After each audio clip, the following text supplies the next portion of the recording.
I wrote Rachel's Confession in response to a question my daughter asked me when she was 8 years old. It was the day of my father's funeral. Dad had just died of cancer after a long, tough battle.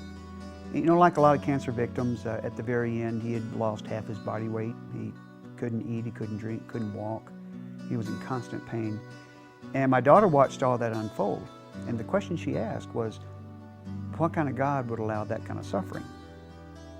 Now, I was struck by that question for two reasons. My daughter didn't ask, Dad, why does cancer exist? She was more interested in the God that would allow cancer to exist. And at the time, I had no answer.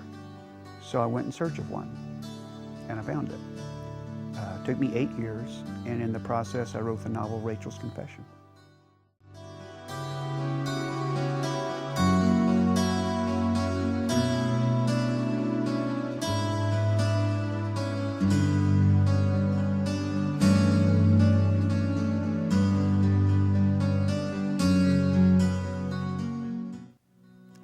Rachel's Confession is the story of Rachel Walker, a 28-year-old school teacher who early on in the novel loses her husband in an automobile accident.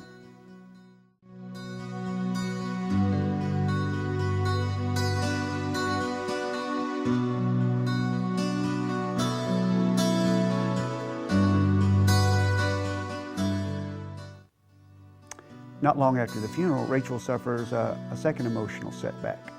As time goes on, her outlook goes from gray to black, but she never really questions, why are these bad things happening to me? She's more interested in the God that allows bad things to happen to anyone. But it seems like no matter where she turns, she can't find an answer. So in a last desperate act, she cast her fate on going to confession. But there's absolutely nothing that can prepare her for what happens to her in that confessional. Completely unexpected, and it's something that will change her life forever.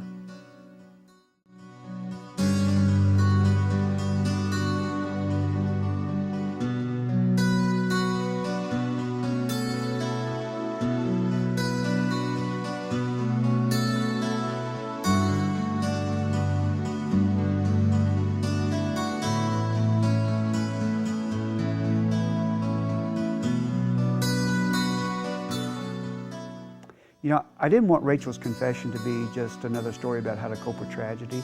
I really wanted it to be more than that.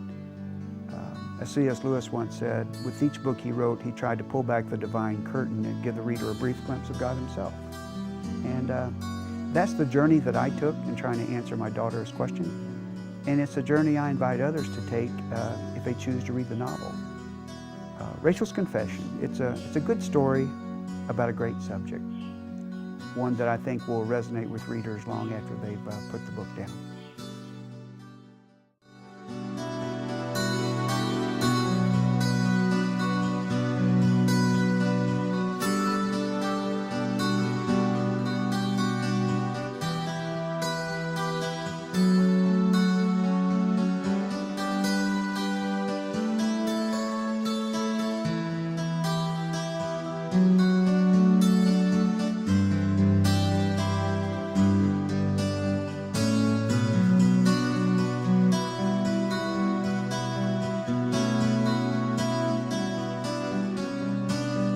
you.